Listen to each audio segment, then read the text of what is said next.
The first match of Dead Man's Volley. It caps off our discussion this week on Legendary Adventures as we return to Hyrule Castle in A Link to the Past.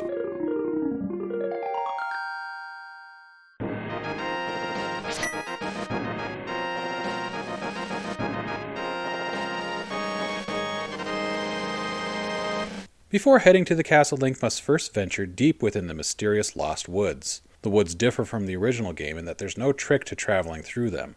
In this game, the woods are just a maze with a thick fog that slightly obscures the player's view. There are thieves in the woods along with standard enemies, a number of fake Master Swords among other things. The player's goal is to get to the northwestern portion of the forest. Within that section of the forest sits a sacred grove. Wildlife runs freely through it, and at the northern end of the grove sits a large stone pedestal with the Master Sword driven inside. Link awakens his inner King Arthur and pulls the sword from the stone.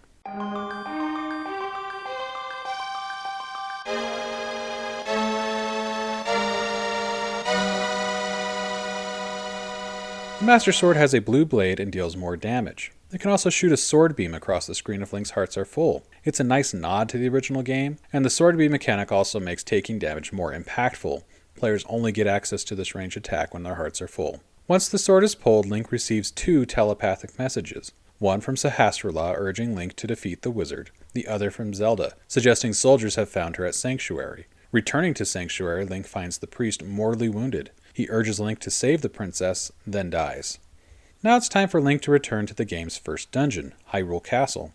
This time he can walk straight through the front gate. The castle represents the first of a small number of dungeons across the series which are required to be visited more than once. An argument could be made that this is a third segment of the first dungeon. However, it could just as easily be viewed as a separate dungeon altogether. It's just in the same location. The goal is at the top of the tower, which is accessed through the second floor. A magical barrier blocks entrance to the tower. This prevented players from entering it on their first visit at the start of the game. The barrier is destroyed with a single hit from the Master Sword. The tower is a gauntlet of enemies and challenges. There are no puzzles to solve. When Link runs into a locked door, the key will be found in the very same room he's in. This tighter, more straightforward design is likely intended to reflect the more urgent story beats. Zelda's been recaptured and Link is rushing not only to save her, but to face Aghanim.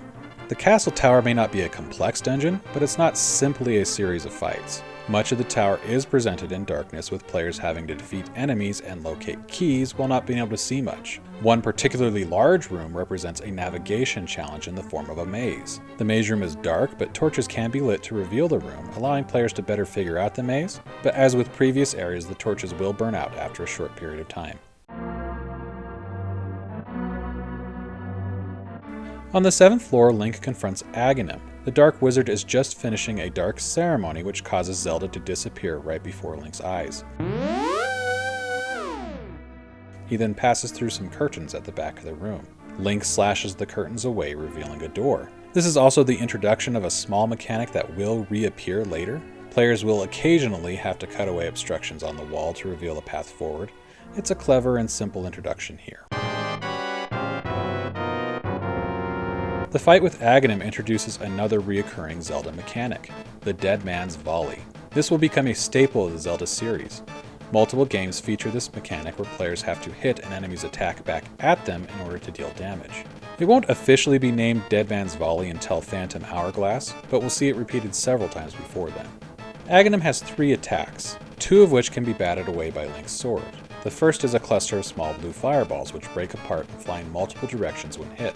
A large fireball can be hit back in the Dead Man's Volley to deal damage to Aghanim. In fact, hitting him with this magic is the only way to damage him. Aghanim's third attack is a lightning attack. He will only do this one when positioned at the top of the screen. It packs a big punch and will remove many hearts. After being hit by a few of his own fireballs, Aghanim will prevent his own defeat by sending Link into the Dark World. The world fades out, then back in, and suddenly Link is standing atop a pyramid. This is the end of the first act of the game, and the start of the second and final act. The second act is much larger, with players ultimately having to conquer 8 more dungeons to rescue the maidens captured by Aghanim. Each maiden is trapped within a crystal. To rescue them all, Link will have to travel between the Light World and the Dark World. As mentioned, the Dark World is similar to, but not an exact mirror image of the Light World. They do, however, start with some similarities, with Link traveling to the Dark World equivalent of the Eastern Palace called the Palace of Darkness. That's next week on Legendary Adventures. If you'd like to follow along, please subscribe, leave a like, or share this podcast with another Zelda fan. You can play A Link to the Past on Nintendo Switch SNES Online with a subscription. I am Paul Riley. Thanks for listening.